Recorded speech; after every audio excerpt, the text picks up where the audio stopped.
이별의 노래 떠나가는데 이렇게 같이 얘기를 할 건데, 이거 사실은 그렇게 관련되는 노래가 아닌데 관련되는 노래처럼 돼버렸어요. 그게 왜 그렇게 됐냐면, 시인들이 시 강조할 때 이게 단골 메뉴였거든요. 그러다가 이제 제 책이 나오고 나서 조금 분위기가 달라졌는데, 단골 메뉴는 뭐냐면 쉽게 해서 이겁니다. 박목월 선생이 쓴 이별의 노래가 얼마나 유명합니까? 근데 그 사연이 있다는 거지, 그 이별의 노래가. 그 박목월 선생이 40 다 돼서 21살짜리 여대생을 사귀었는데, 그 둘이서 박목월 선생은 가정 내팽개치고, 또 여대생은 부모 몰래 제주도 가서 살림을 차렸는데, 그 아버지가 목사님인데 여대생의 수소문해서 보니까 제주도가 있거든. 그래서 제주도까지 찾아와서 딸을 설득해서 데리고 가는데, 그때 그 두 사람 간의 이별의 슬픔을 노래한 게 이별의 노래다. 그리고 그 제주도에서 떠날 때 그 제주항에 제주 시인 양중혜 씨가 박목월 선생보다 이제 나이는 어립니다만 가깝게 지냈는데 뒷바라지도 해주고, 그 제주항에서 그때는 뭐 비행기 없을 때 아니에요. 1954년, 55년 어간의 얘기입니다. 이게. 그래서 제주항에서 그 떠나가는 배를 보고 그 박목월 선생이 돌아서서 어깨를 흐느끼면서 울었다. 그 모습을 보고 애처로워서 그 돌아오는 선술집에서 시멘트 종이를 찢어서 쓴 시가 떠나가는 배다. 거기 보면 뭐 님실은 저 배는 야속하리 뭐 이런 거 있지 않습니까? 가사에. 그래서 그 두 개를 합치니까 이게 그럴듯하거든. 그래서 이제 그걸 시인들이 그 강연회마다 단골 메뉴로 이걸 쓴 거예요. 그래서 시인이 노래하면, 연애를 하면 이런 시가 나온다. 이것도 조금 뭐 이상한데. 그래서 어느 분이 이제 제가 노래에 대한 그 책을 내려고 글을 쓰고 취재를 한다고 했더니, 그것도 좀 한번 취재해보라고. 재밌지 않냐고. 그래서 그럼 얼마나 재밌습니까? 그래서 제가 그때부터 이제 각종 문서와 그 현장을, 전 뭐 기자니까 현장을 이제 답사하고 취재를 시작했죠. 그래서 떠나가는 배가 실려 씀직한 양중혜 선생의 시집을 몽땅 뒤져봤는데, 여기 국립도서관을 그때 뭐 중지대학교 제가 왔다 갔다 할 때니까 시간이 있어서 도서관을 가서 그 시집을 아무리 봐도 떠나가는 배가 없는 거예요. 그리고 이별의 노래, 박목월 씨 시집을 아무리 뒤져봐도 이별의 노래가 없어요. 그거 참 기가 막힌 노릇이죠. 그래서 무슨 자료를 한참 찾다 보니까 어느 수필집에 옛날에 조명철이라는 분이 그 양중혜 시인에 대해서 쓴 글이 있더라고요. 떠나가는 배에 대해서도.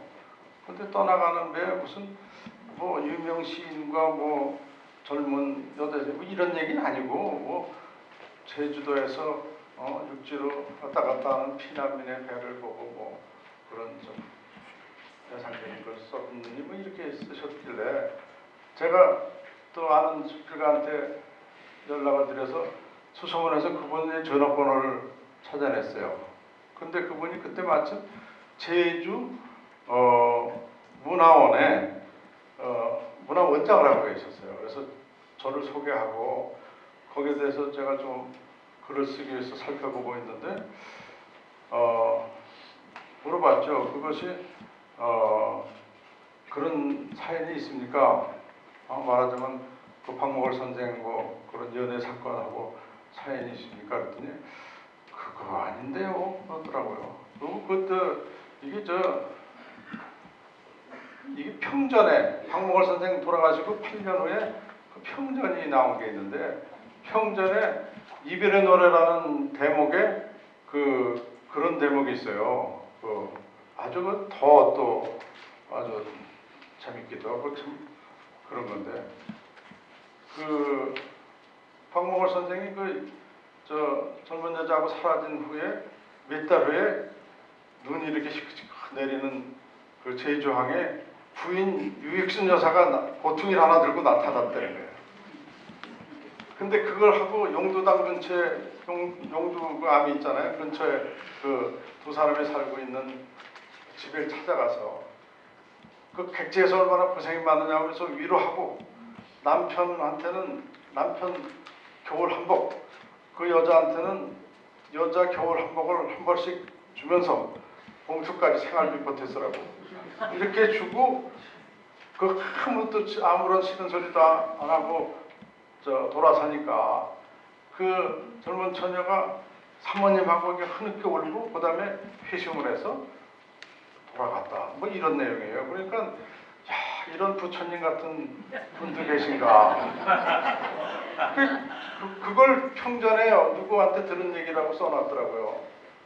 떠나가는 배 얘기는 없어요. 그래서 그 조명철 선생한테 그것도 물어봤죠. 그랬더니 그럼 그거 아닌데요. 그런 일이 없었는데요. 그래서 제가 그분하고 한 얘기를 기록을 해서 그 다음에 가지고 제주도를 이제 한 달인가 두 달 후에 갔어요. 그분을 뵈려고. 그래서 조명철 씨도 보고 떠나가는 배를 쓰신 그 양중의 선생의 어떤 유문을 갖고 있는 양원보라는 분도 만나보고 또 그 노래가 사실은 오랫동안 그 명태 작사가인 양명분 씨 시로 알려져 있었어요. 근데 그거를 이분이 알고도 그냥 가만히 있으니까 점잖아서 그거를 바로 잡아준 PD도 제가 만나고 나이 많아서 이제 그때 제주방송 사장인가 뭐 하셨는데 그분들을 쫙 만나서 들어본 결과 그게 이제 굉장히 각색이 된 거죠. 그러니까 저는 이게 이별의 노래의 주인공이 누구일까 하고서 시집을 아무리 봐도 없고 그 수상집을 한참 찾아보니까 수상집에 이별의 노래에 대해서 쓴 게 있긴 있어요. 근데 그 내용을 보면 이 제주도가 아니야. 다른 여자야. 그러니까 이 시를 쓰는 사람들은 그냥 만난 사람이 많아. 그리고 만나고 나면 뭔가 근거를 남겨. 그래서 찾아보면 6.25 때 그 삭막한 환경 속에서 누군가를 사랑하지 않고는 배길 수가 없었다. 이렇게 변명까지 섞어가면서 이 시도 쓰고 수상도 썼는데 부산에서도 뭐 보수동 어느 음식점은 이름을 알릴 수 없는 어떤 여인과 드나들었다. 이런 식도 있고 또 이 이별의 노래 같은 경우는 뭐 이 호연이 자욱한 길에서 어떤 과거의 어떤 여자를 만났는데 알던 여자였던 것 같아요. 내가 이렇게 쭉 보니까 옛날 금융조합에 있을 때 알았던 여자가 아닌가 싶은데 우연히 만난 거야. 그거를 이제 같이 와줬어요. 전쟁 통해 그때 6.25 때 박목월 선생은 먼저 내려오고 그 다음에 이제 우리 유익순 여사하고 그 박동규 아들 뭐 가족들은 좀 나중에 내려왔는데 뭐 대구에서 살았는데 대구에서 아마 그 옛날에 알던 여자를 만났던 것 같고 그 여자가 한 51년 말이나 52년경에 아마 죽은 것 같아요. 그 내용을 보면 아주 아직하게 써놨는데 제 책에 그 중요한 내용을 다 뭐 이렇게 발췌해서 해놨는데 마지막에 그 병상을 지켜달라고 해서 하룻밤을 꼬박 새고 병상을 지켰고 그 다음에 이제 작별할 때가 됐고 뭐 이런 얘기가 있더라고요. 그러니까 아마 이별의 노래는 그 사람을 하고 이별을 쓴 게 아닌가 이렇게 생각되는데 그 여대생과의 이별이 아니라는 걸 제가 확실하게 알게 된 거는 이게 책을 쓰다 보면 자꾸 확인해야 되는데 그냥 대충 들은 얘기 있으면 실수하기 쉽거든요. 그 국립도서관 가서 김성태 작곡집을 제가 또 뒤져봤죠. 그랬더니 그리고 저기 비오는 작곡집 그걸 찾아봤더니 전부 1952년에 작곡한 걸로 되어 있어요. 그리고 비오는 선생은 1953년에는 나중에 이제 다음 회에 얘기하겠지만 이미 외교관으로 활동을 했기 때문에 그분이 쓴 떠나가는 배 명태가 다 1952년 작품입니다. 그리고 떠나가는 배는 1952년에 안영일 선생이 처음 초연을 했어요. 그러면 제주도 사건이 1954년 가을부터 1955년 초 사이의 사건인데 안 맞잖아요. 그러니까 이별의 노래는 1906.25 중에 만들어졌고 그 읊은 여자는 딴 여자고 그리고 이별의 노래를 시제에 못 쓴 거는 그 유익순 여사가 아까 그렇게 표현할 정도로 아주 그 좋은 분이고 부덕이 있으시고 아주 박동규 교수가 자기 삶의 멘트가 어머니라고 했어요. 그 정도로 그 이해심이 많은 분인데 그럼에도 불구하고 이별의 노래만 나오면 질색을 했대요. 그럴 거 아니에요? 가사를 보면 뭐 한낮이 끝나면 있지 않습니까?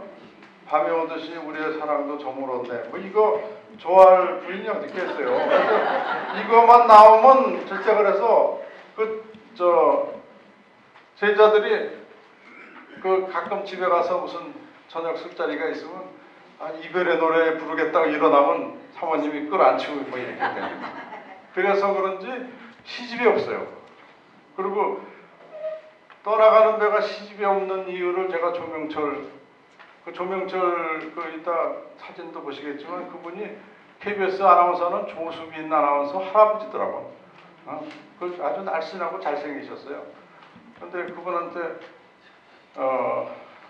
이 이별의 노래에 대해서 이제 이런저런 얘기를 많이 물어보게 됐는데 그분 얘기는 하여튼 비오는 작곡집에도 뭐 오류가 많은데 비오는 작곡집을 보면은 떠나가는 배 곡을 먼저 써놓고 양종희 선생이 가사를 붙였다고 되어 있어요. 근데 제가 제주도 가서 원본 시를 확인을 해보니까 그 운율이 안 맞아. 그러니까 말하자면 먼저 곡을 가령 동무생각이라든지 물밑에서 봉선화라든지 이렇게 먼저 곡을 만든 거는 운율이 착착 맞죠. 근데 아까 그 망향도 제가 불렀지만 그것도 보면 좀 말이 좀 이렇게 부닥치는 부분이 있거든요. 가사 붙였기 때문에 떠나가는 배도 이게 그 비오는 작곡집에 쓴 분은 그것이 작곡을 먼저 비오는 선생이 했고 그게 이제 내용인즉슨 이제 6.25 때 피난민들을 태우고 제주도 항해 왔다 갔다 떠나고 참 슬픈 이별을 하고 이걸 보고 쓴 거라는 겁니다. 이제 그거를 작곡을 먼저 하고 뭐 작사를 했다 이렇게 했는데 제가 가보니까 작사를 먼저 하고 그건 이제 조명철 그분이 아주 증언을 하더라고요. 양종희 선생이 이건 내가 쓴 시에다가 비오는 선생이 같은 중학교 선생을 했는데 비오는 선생은 음악하고 영어를 가르쳤고 이분은 국어 가르쳤는데 그 시를 쓴 걸 빼주니까 요거 곡을 붙이면 좋겠다. 그래서 그걸 했고 그거와 명태 두 개를 1952년에 발표를 했고 이 이별의 노래는 결국은 이제 52년에 김성태 선생이 박목월 선생을 대구에서 만나서 가사를 받아서 대구 어디 여인숙에서 그 빨간 모기장을 안에서 이제 모기 때문에 자면서 자기가 작곡을 했느라고 그 어디 남긴 또 기록이 있더라고요. 그래서 결국은 이제 두 개가 근사한 스토리, 재미있는 스토리처럼 됐고 시인들이 그걸 가지고 잘 써먹었는데 제가 이제 책을 내고 가느라고 이제 그분들을 그동안 그 재밌게 얘기한 게 다 틀어졌잖아요. 그래도 그 양심적인 그 도종환 시인은 저한테 전화해서 앞으로 주의해야 되겠습니다 그러더라고요. 자기도 그렇게 했다는 거예요. 그렇게 저 시강연 때 그 두 가지를 가지고 그런 설명을 했는데 제 책을 보니까 그게 아니거든. 그래서 제가 사실은 책을 쭉 쓰면서 뭐 그 각종 자료 또 관련된 시 이런 거 다 찾아서 쓰고 맨 뒤에는 그냥 좀 괜히 그냥 뭐 저건 안 되고 저건 잘못된 거고 이렇게 쓰기가 싫어서 이렇게 썼습니다. 이별의 노래에서 떠나가는 배로 이어지는 슬프고도 호기심을 자극하는 이야기는 누군가들이 상상력을 발휘해서 만들어낸 새로운 창작물임이 이제 거의 분명해진 것 같다. 그러나 그것이 어느 때 쓰여졌건 누구를 대상으로 썼건 무슨 상관이랴. 그 시와 음악이 우리의 마음을 적시는 것은 모두가 그러한 상황과 그 같은 심정에 공감하기 때문 아닌가. 사랑하던 이들을 떠나보내고 홀로 시 속에서 이별의 슬픔을 노래하던 목을도 어느 날 그들처럼 저 하늘로 갔다. 아 너도 가고 나도 가야지 했던 것처럼 너도 가고 나도 가는 것 그것은 그리움과 슬픔의 끝이며 그것이 우리의 인생이다. 이렇게 제가 그 이별의 노래 그 마무리를 졌습니다. 그 아까 저기 그 사진 보셨는데 그 떠나가는 배하고 이별의 노래 관련해서 제가 사진 설명을 좀 드리겠습니다. 이분이 양명문 선생이에요. 저 영태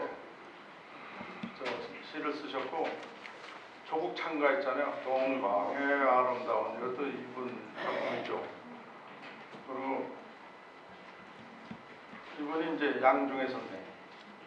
그 아주 점잖으신 분인데 그 누가 나중에 그 작사자가 됐다는 걸 안 제자가 나중에 고쳐줬는데 백방으로 뛰어다니면서 그거 알고 있었다는 거예요. 그래서 왜 알고 가만히 계셨냐고 그랬더니 그건 뭐 내가 쓴 건데 뭐 어때? 뭐 그러면서 그냥 아주 무덤덤하게 얘기하시더라는 거예요. 그래서 참 이런 또 분도 계시구나. 근데 나중에 뭐 고쳐졌으니까 다행이죠. 저 변원 선생이고요. 요 변원 선생 청났을 때 사진인데 그 결혼 직후입니다. 아주 미남이죠. 그 부인이 서근의 여사가 우리나라 최초의 하피스트고 피아노도 잘 치셨다고 합니다. 이분이 이제 그 조수빈 아나운서 할아버지 조명철 그 제주 그 문화원장 하신 분이고요. 그 밑에 사무국장 하신 분이고 저고요. 요게 이제 떠나가는 배 10인데 떠나가는 배 10위가 몇 군데 있습니다. 제주도에. 근데 다른 거는 노래를 그대로 갖다 놓고 노래를 그대로 적어놓은 것만 보고 왔으면 제가 이게 곡에다 붙였는 건지 모르겠다 이렇게 생각했을 텐데 이 원본 시를 이렇게 돌에다 새겨놓은 걸 보니까 다른 거예요. 두 번째 연 같은 경우에 터져 나오라 애달픈 추억이요 한해 바다에 와리 뭐 이게 다른 거예요. 그래서 이게 가사가 먼저고 곡이 나중이구나 이제 알게 됐죠. 그리고 여기 제주항 뭐 지금은 멋있습니다만 옛날엔 안 그랬겠죠. 요게 이제 아까 그 같은 가사고요. 원본 시. 이 원본 시나 이런 걸 보관하고 있는 카멜레아 시일의 양원보 회장이라는 분도 제가 만나갖고 좀 물어봤습니다. 이것저것. 그리고 이거는 이거 안지환 그랜드 오페라단 단장이고 이분이 안영일 교수님 지금 한 90대셨죠? 떠나가는 배를 1952년에 처음 부른 분이고 저한테 뭐 그 얘기도 하시더라고요. 내가 처음 불렀다.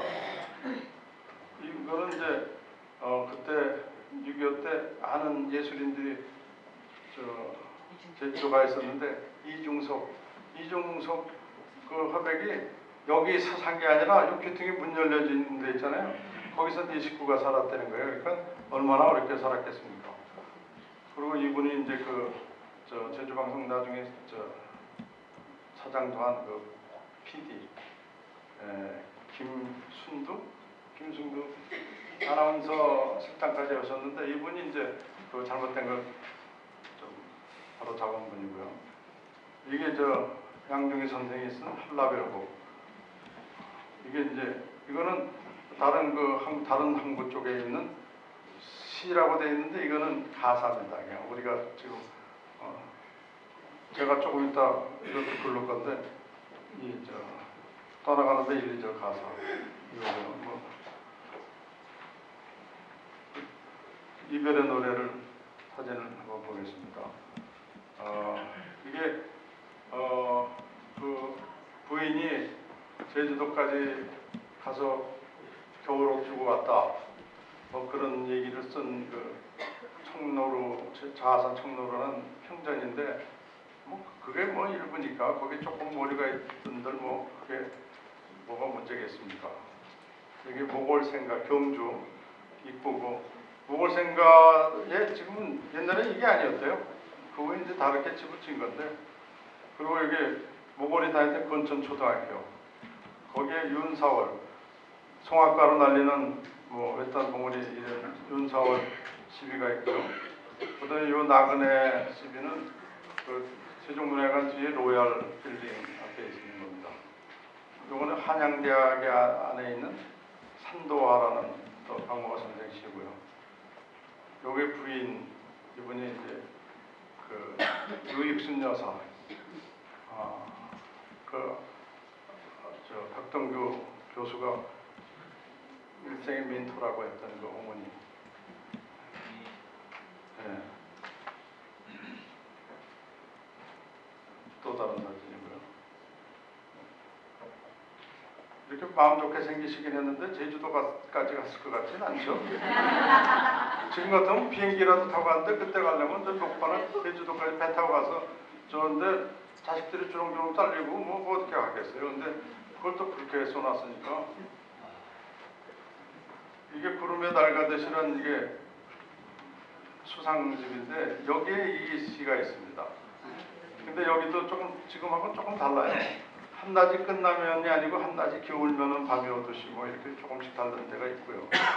이게 이제 청록과 시인 박두진, 박목월, 조지훈 처음 나온 그 청록과 청록집. 여기 이분들을 추천한 사람이 정지용 시인입니다. 이게 저 50년대 나온 난 기타. 이거 왜 적었냐면 제가 그냥 옛날 시집 박목월 씨 시집이 많기 때문에 그걸 전부 뒤져보느라고 뭐 저쪽에 국립도서관 가서 저 열람을 하면서 다 찍어놨죠. 펴지고 뭐 내용들을 그 사진이고요. 이거는 저 청록집에 있는 옆모습. 요게 이제 뭐냐면 제주도에서 딸을 데리고 갔잖아요. 그리고 본인도 한두 달 더 이제 제주도에 있다가 이제 서울 오는데 집으로 바로 들어갈 명목이 없잖아요. 그거 어떻게? 그래서 이제 효자동에 하숙집을 하나 얻은 거예요. 그래서 하숙집에서도 또 뭐 이렇게 남기지. 숨어서 한철을 효자동에서 살았다. 종점 근처에 쓸쓸한 하숙집. 뭐 이런 내용입니다. 그래서 이렇게 반성의 시간을 2달가량 가진 후에 귀가했는데 부인이 아무 소리도 않고 따뜻하게 맞아줬다. 이게 이제 평전에 나와 있습니다. 이거는 뭐냐면 그때 제가 책을 내니까 재밌다고 KBS 명작 스캔들에서 이걸 한번 다뤘는데 그 뭐 인터뷰 잔뜩 해갔는데 왜 뭐 시집에 시가 안 실렸나는 등 뭐 이런 게 중요한 건데 박동규 선생이나 뭐 이렇게 가정 분위기를 생각해서인지 이제 그런 얘기를 좀 피하면서 뭐 노래를 통해서 시가 뭐 유명해지고 뭐안 해도 되는 얘기예요. 뭐 이런 얘기를 그냥 다른 중요한 건 다 빼놓고 이런 걸 냈더라고요. 그때 그 나왔던 사진입니다. 그래서 이게 아까 저거고요. 이제 사진 두 가지 보셨는데 이별의 노래를 여러분 잘 아시는 이지연 소프라노께서 부르고 그다음에 떠나가는 배를 제가 부르고 그리고 남편을 시작하겠습니다.